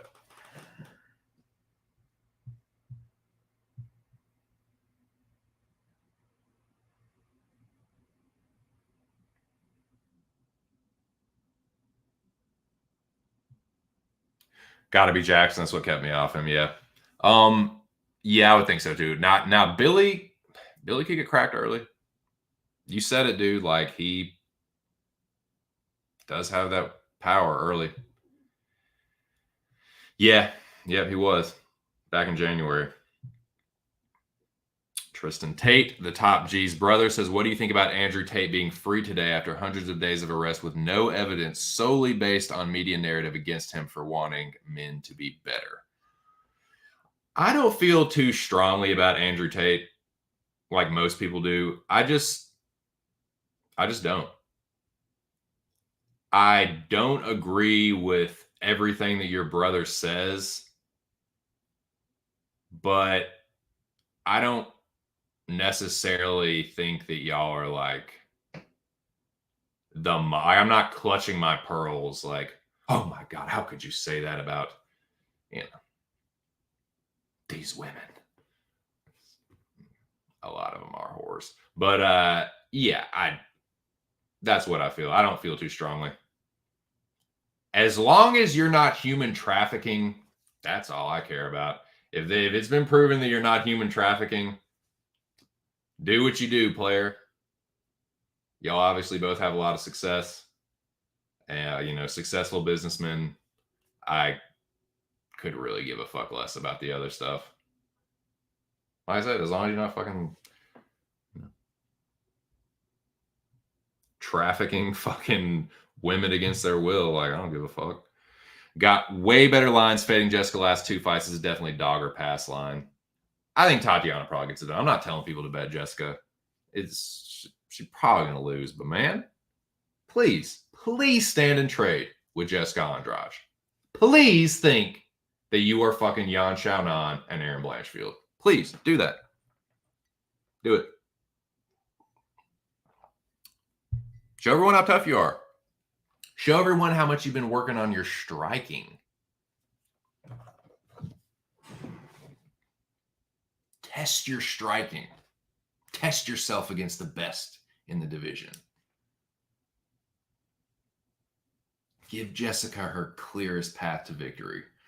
If Jessica knocks out Tatiana, I am going to have to try really hard not to wake up my niece from screaming because I'm going to be losing it, dude.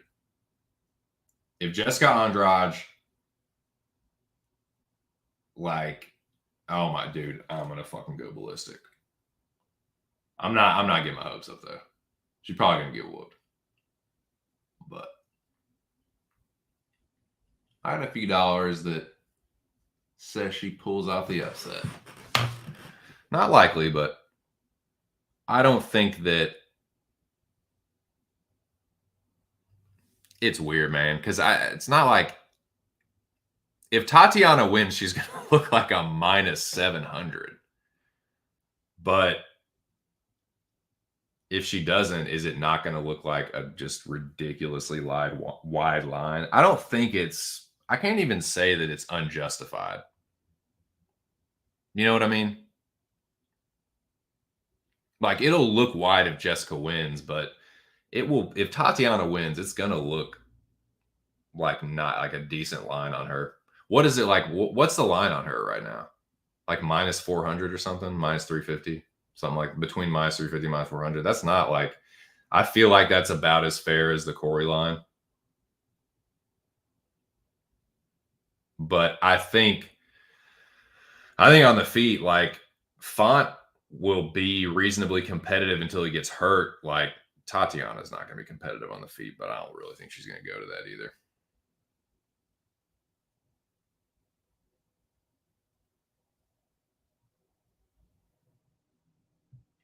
Imagine being labeled a human trafficker just because they hate you. I mean, if that's not what you guys are doing, then that is fucked up. Do you not understand, brother? I pay women to leave, not stay. Nice. Right on. Tristan, while I got you here, I'm going to say it right now. I don't know if this is true. I don't know who the actual better fighter is. I don't know if that's something you're interested in.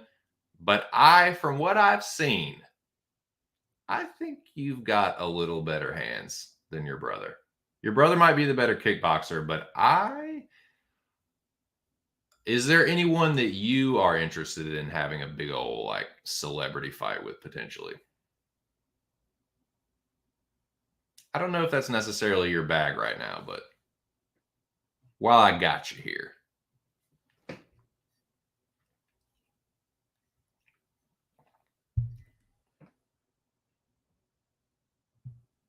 If she wins, that's how it's going to be.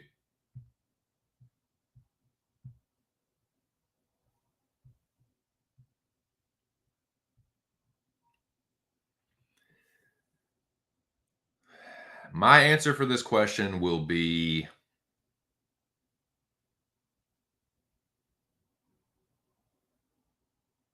me concerned with? Who am I the most concerned with? Probably Andrade or Billy. I think Billy's going to win. I don't think it's necessarily going to be an issue. But yeah, I'd say Billy just because he was out. I mean, Edson put him out badly. So, yeah, I'll show you that one there.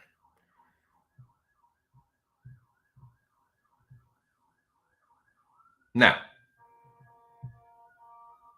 Lord have mercy.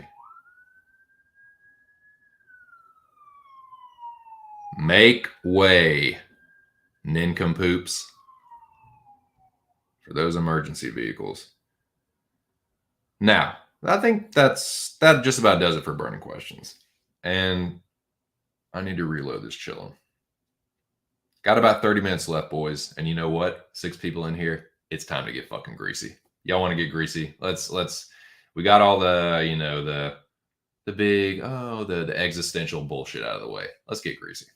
Let's cut through all the bullshit. I done beat around the bush enough.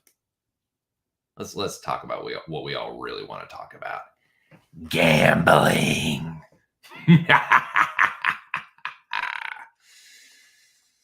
man, I don't have very much on this fucking card. I did not go very heavy on this card. Oh, man.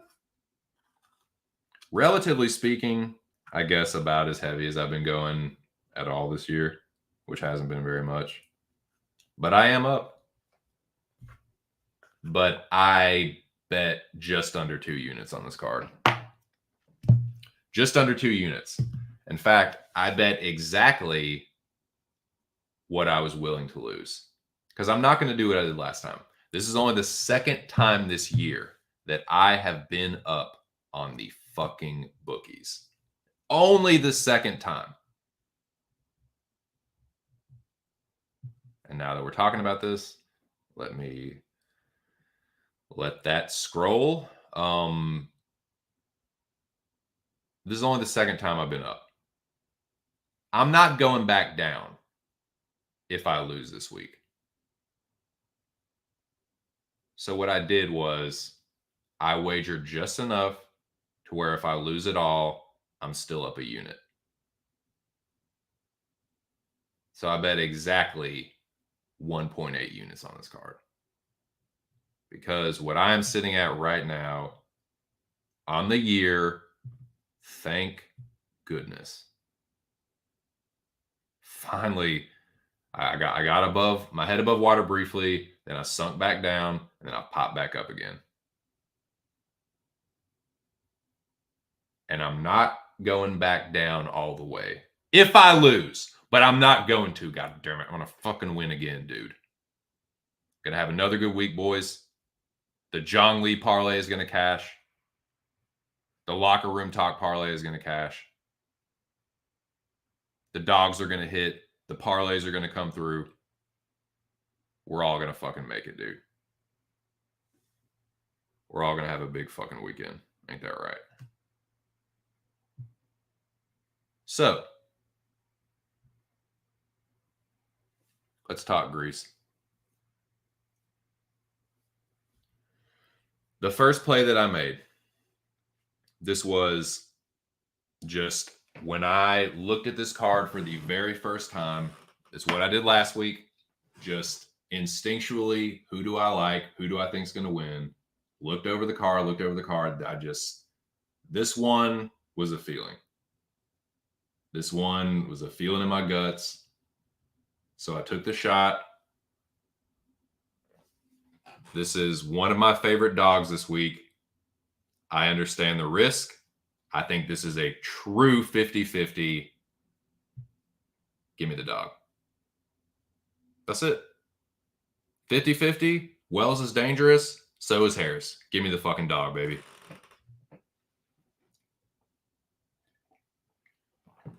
Wells took worse damage than Harris has recently. Wells got cracked badly versus Simmelsberger. I mean, bad.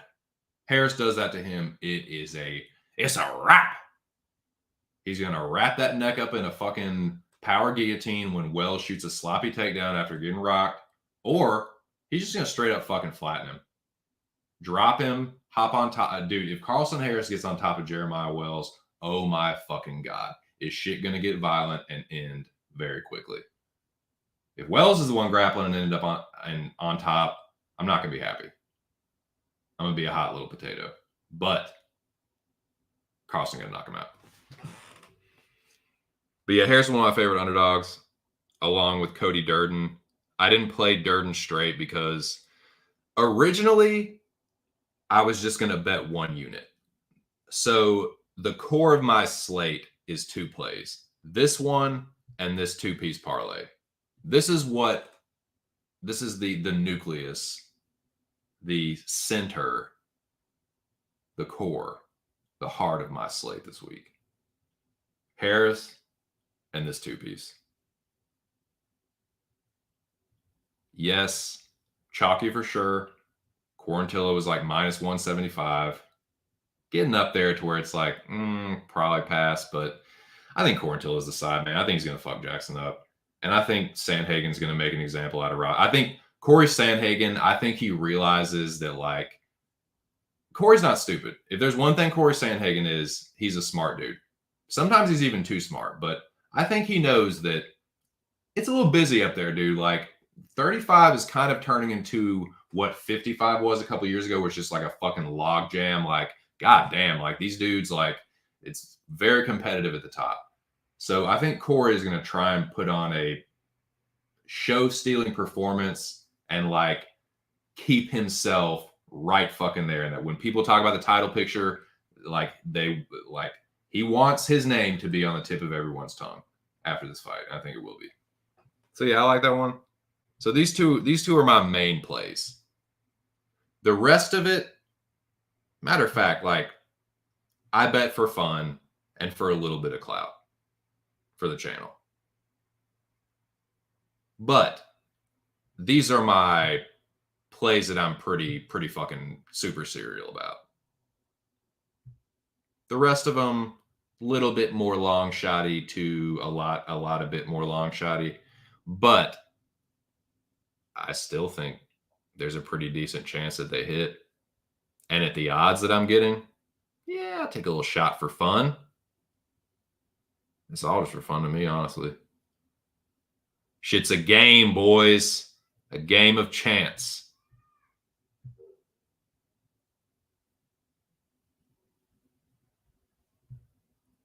Flush your own butt. Flush your own butt sack.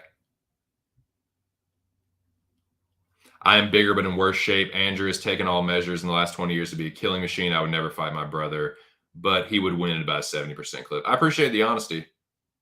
Appreciate the honesty. Dude, I'm the same way. The thought of fighting my brother, like, in a fist fight, it makes my stomach turn. Like, I'm bigger than my brother. Like, when we were younger and I'd say it was like 50-50. Like 50% of the time he was being a little shit and deserved it. And 50% of the time I was mad about something and took it out on him, or something he didn't really deserve. But, like, I was always a lot bigger than him. But I would never really, like, ball my fist up and punch it. Like, I've never really punched my brother in the face in anger. And I definitely wouldn't do it now. So I feel you about not wanting to fight your brother, man. There's something about it that's just like I've been mad enough to want to fight him, but just like the thought of, like, hurting my brother, it just makes me sick to my stomach. Some people just beat the shit out of their brothers, like, fight every single, like, I used to work with a couple dudes, twin brothers, used to come in. One of them would have a fucking black eye, the other one have a bloody lip, and be like, dude, what the fuck happened to y'all? And be like, yeah, we was drinking a little bit last night, got into it. It's like, god damn, man. I don't know. That's just me. I couldn't do it. No fucking way. I want to get you ain't talking about me. You better watch it, Zach. There's certain things I'll joke about. I don't joke about that. You ever see me talking about your mom? No. Watch it.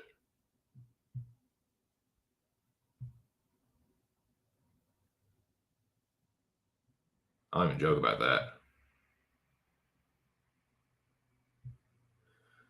Well, I'm not.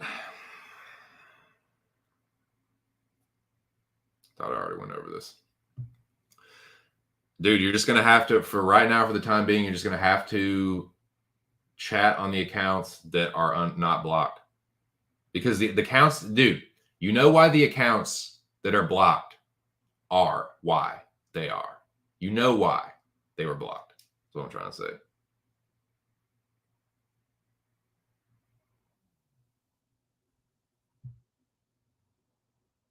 Not really. No. Because this is what happened. Like I said, I would, bully him around a little bit when we were younger, but we were 3.5 years apart. So when I graduated high school senior year, he was in 9th grade and hadn't hit his growth spurt. And then I went off to college and I was gone for a few years. Like I bounced back and forth between Little Rock and Virginia. And like 3 years later, I came back and he was just like my size.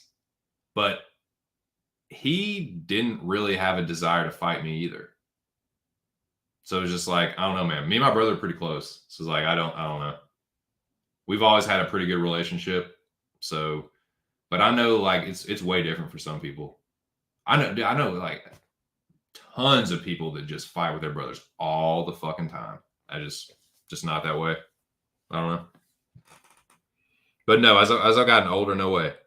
Nah, man. And especially after I started dude, after I started training karate and got into boxing a little bit, it's like, nah, that's not it. It gets to a point where it's like, even if he got like, I'm not saying it like I definitely win, but I just don't think it's really fair. Plus, I'm just don't like, just not a very violent person anymore. Told y'all, man. Just an old hippie bitch. Just like to smoke weed, watch fights and movies.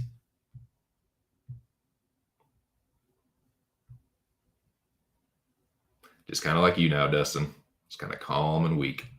But the only people I hate are those that think they're superior because they wear a blank head or are, Jesus Christ. Are you trying to get me to block you? Please don't say stuff like that in my chat. Please don't say racist stuff in my chat. Apparently that can't be said, but it is the truth.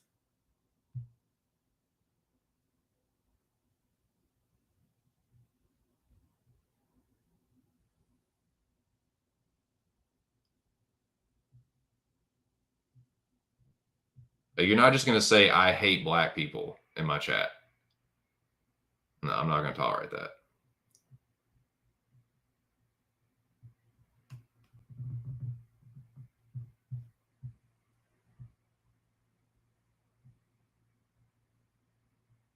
So, where are we at?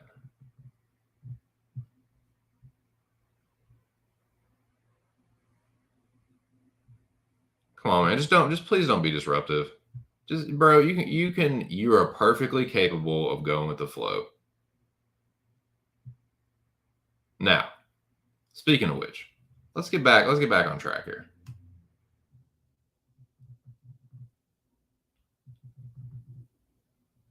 You see what happens, Larry? Okay. And it's my fault because I get stoned and I go off on tangents and I respond to every fucking comment. So, like I said, the core of my slate: Harris, Corey, and Billy parlay.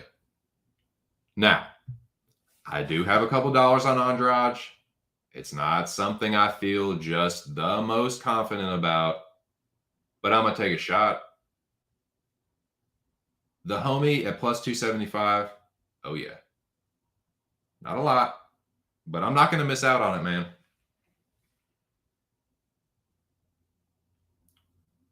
Please stand and bang, Tatiana. Show everyone how much you've been working on that striking. Now,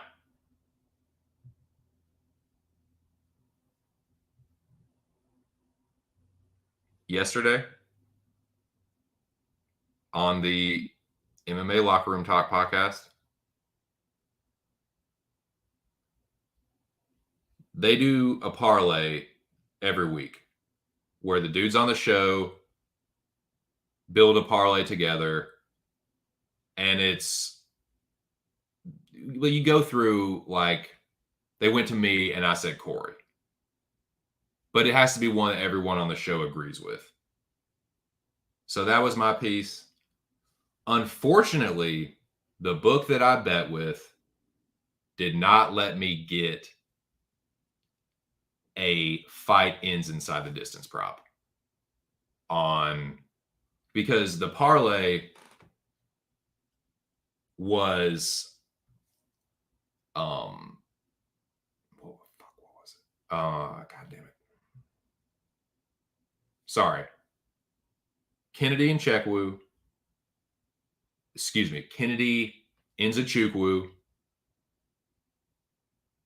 Corey Sandhagen, Jake Paul, and Wells Harris ends inside the distance. I couldn't get Wells Harris inside the distance. So this is what I did. This is not the MMA Locker Room parlay, MMA Locker Room Talk parlay, but this is I made this parlay in the spirit of that. I couldn't get the right line, so I changed it up a little bit. But I made this with that parlay in mind. So this is my version of that. It's a little bit of a mutation, but I made this in the spirit of that parlay. And this is my hedge spot on Jeremiah Wells. This is just a fun little parlay, but yeah, I think Corey's going to stop Rob Font. Jake Paul is going to doctor stop Nate Diaz. Like, he's not going to knock him out cold, but he's going to bust him up. And I'm telling you, dude, doctors in boxing will jump in there and stop that motherfucker way quicker than they will in MMA. Like, some of the cuts that I've seen boxing stop for, it's like, are you fucking serious? An MMA doctor would, like, take 2 seconds and be like, yeah, he's good. Or they're like, nah, fight's over. So I think that's what's going to happen. I think Jake's going to doctor stoppage. So I made this one with that, with the Locker Room Talk parlay in mind. Shout out to the boys at Pub Sports Radio, particularly Big Show, Mills, Billy, Nikki Elbows. Best of luck, gentlemen. So yeah, that official, this is not the official parlay, but this is my version of that.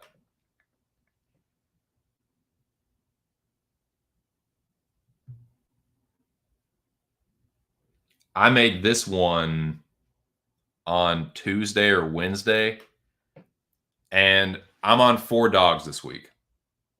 I have 4 underdog picks, 4 underdog bets. But the 3 that I feel the most confident in, I put them in a parlay together. 3 dogs. I triple dog dare ya.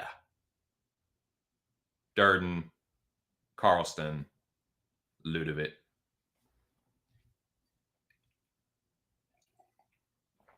If that hits, that's my night, boys. I will be sweating that Ludovic Klein fight so fucking much. Because Bahamondes, and I haven't talked about this fight a whole lot. Matter of fact, we're going to talk about this fight a little bit before I get out of here. But let me get through the rest of these, and I'll go back to that. We're going to talk about that Klein Bahamondes fight before I leave, though. Now, I got another 3-piece, but this is all KOs. Like I said, these are just some fun little parlays, man. Triple stoppage, Billy Q. Now, Harris, that's why it's a stoppage, because it's not, well, so I shouldn't have said KOs. Triple stoppage. Billy Q by KO, Harris, I feel like he could club and sub him too, man. In fact, that might end up being what happens, and I would hate for this to bust. I nail Harris, nail the finish, but I get the method wrong. I don't know. It was still plus money, so I put that in there. And I think Bozer, look, man, other than his first UFC fight, every time he's won, it's been by knockout. Kamer is a terrible nail. I think he's a really not like barely, if even, a UFC level fighter. He might come in here and look like just the best fighter we've ever seen. But I think Tanner is going to come in here and look better against Kamer than he did against Kutalaba because I think it's a step down in competition. I don't think Kamer's as good as Kutalaba. As crazy as that sounds. Kutalaba's got a lot of experience. Very powerful. Kamer, he just ain't shown it at the UFC level. Not really. Like, I don't know. I think Bozer's going to hurt him bad. Stop him. Attritional knockout. I think Kamer's going to fold up against the fence. Drop to his butt, knees up, nose wave it.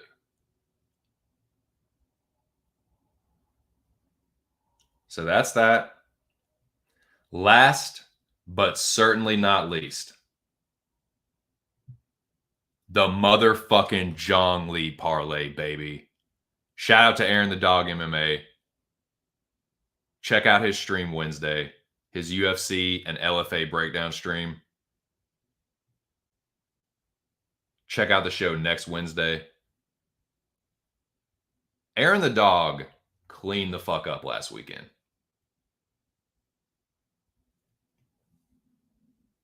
Looking to make it 2 weeks in a row with the Zhang Li.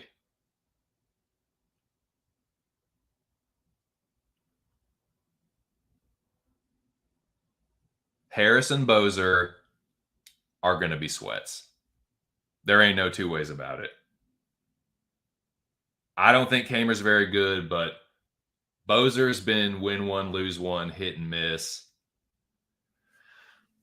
Harris is going to be sweaty just because Wells is so dangerous early, but I know we haven't talked about this fight, but I think Diego Lopez is going to obliterate Gavin Tucker.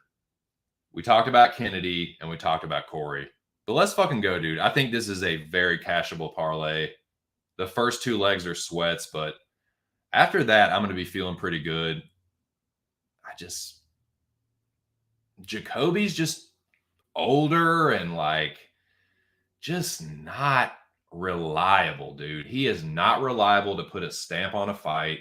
He is liable to get hurt. Kennedy will mix it up more. I just like in Nzechukwu to win this. But yeah, man, that's my slate. Let's see, this is 1,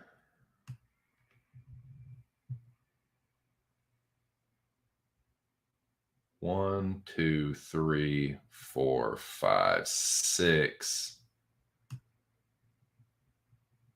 7. 7 plays. 7 plays for me.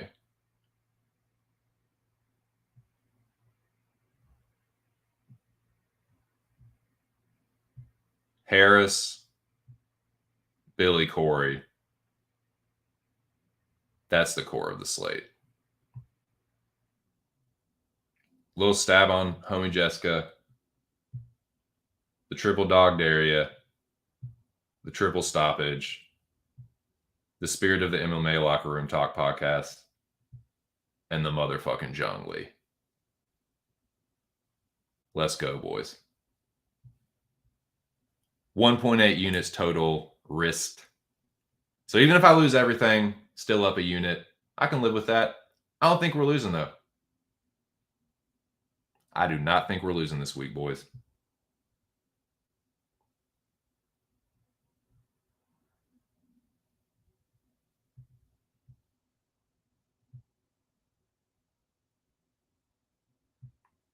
What up, bananas and grapes? Why aren't the books adjusting the Billy Q line when everyone is betting him, but the line isn't moving? I haven't heard anyone pick Damon Jackson yet. The line is confusing me. Yeah, I don't know, man. It's kind of like, you know what else is like that? Bananas and grapes. Cody Durden, Jake Hadley. because I have not seen a motherfucking soul on Jake Hadley, but that line has just whoop. It is just stayed right there. What's up, Lobby, with the random comment? What's up, dude? I don't like betting on Canadians in the UFC. Okay. Cool. But Stipe's friend needing a win for the Stipe Jones undercard. God. Please don't tell me that. If Bozer busts the John Lee parlay, I'm gonna fucking. I'm not feeling well, but I think I'm gonna fucking puke. Christ, I'll feel just awful. Nah, Cameron sucks. He's gonna get whooped.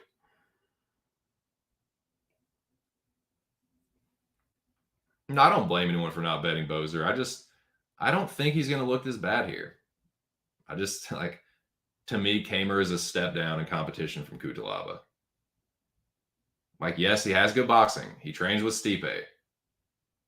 He's an okay hammer, but one thing that I've seen from Kamer, he doesn't like getting hit. Like, Bozer doesn't love it either, but like, Kutalaba hits pretty fucking hard. And he's a good grappler. Alexa's just kind of a jabroni to me. The dude lost to fucking William Knight. And I'm sorry, that fight against Nikolai won no goddamn split. That was a little bit of a fucking some tomfoolery. Because Kamer had success in the first round, and then he got his fucking ass beat. So, like, the split, if you just went and looked at that on paper, you'd be like, oh, he had a split with Nikolai. He must be, like, pretty halfway decent. It's like, he had a little success early, but then he got fucking whooped on. Like, the guy doesn't like adversity. If he's not having it all his way, he's ain't got nothing else. He's got nerve damage.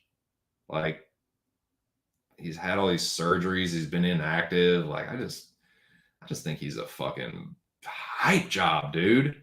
He's Stipe's little buddy.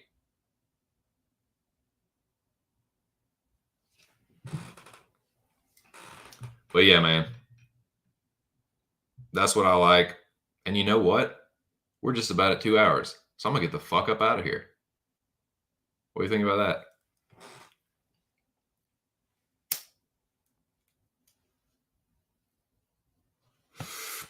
Gentlemen, it's been a real pleasure. I appreciate everyone that came through. We're going to kill it this weekend, boys. We're all going to kill it. Even if we're on different sides, we're going to find ways to make money, all of us. The Dome put a whooping on the bookies last weekend. Let's make it 2 in a row, man.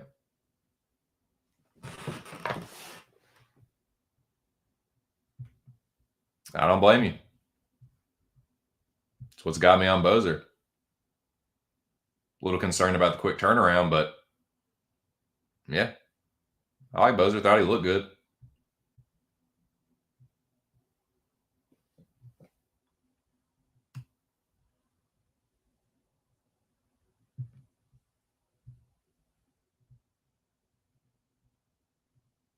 Actually, no, Tanner thing about Tanner Bozer did not look that good. So, yeah. The bookies are fucked. I think so. The bookies are fookied. Oh, man. Yeah. Yeah, like Bozer, I thought his physique looked good, but I mean, he's clearly been cutting a lot of weight. So we'll see. Hopefully the quick turnaround doesn't fuck him. But yeah, probably I'm most concerned for Tanner and Billy, I would say, with the coming back off the KO losses, I would say. But I just don't think Alexa is gonna put him down like that. Even if he gets buzzed, I think Tanner will weather the storm and end up putting him away. Just way better cardio. More power, I think. Just didn't really get to show it against Kutalaba. So let's go, man. Right at 2 hours. Get the loop going. Shit. Oh, man.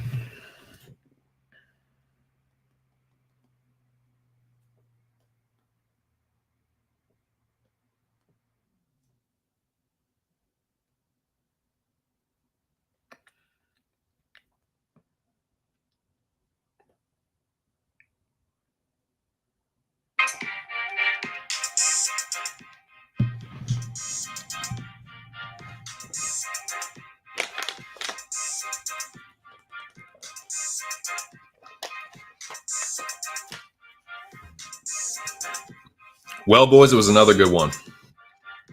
I want to thank everyone that came through today.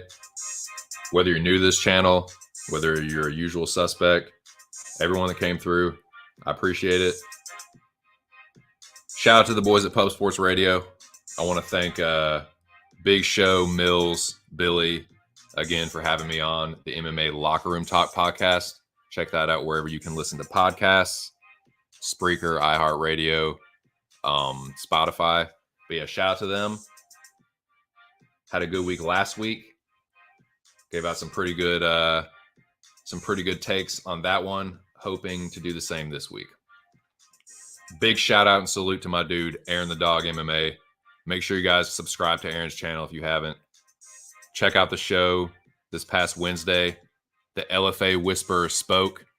We talked about the UFC fights. Aaron fucking killed it last week. Gonna look to do that again this week. Cash the Jong Lee parlay for 2 weeks in a row. So yeah, shout out to my dude. Best of luck. Big shout out to the Dome. The best group chat in the world. A lot of support from the Dome today. Appreciate you, boys. I'll definitely be in the group chat. On Saturday, I will also be in the pub stream Saturday, looking to win the pub UFC contest for 2 weeks in a row. Get that black belt. So yeah, man. Best of luck, boys. Appreciate y'all coming through. Have a great weekend. We're all gonna fucking get rich. And shit, that's all I got. Best of luck, gentlemen. This has been just my 2 cents. And I'll catch you boys on the next one. Peace.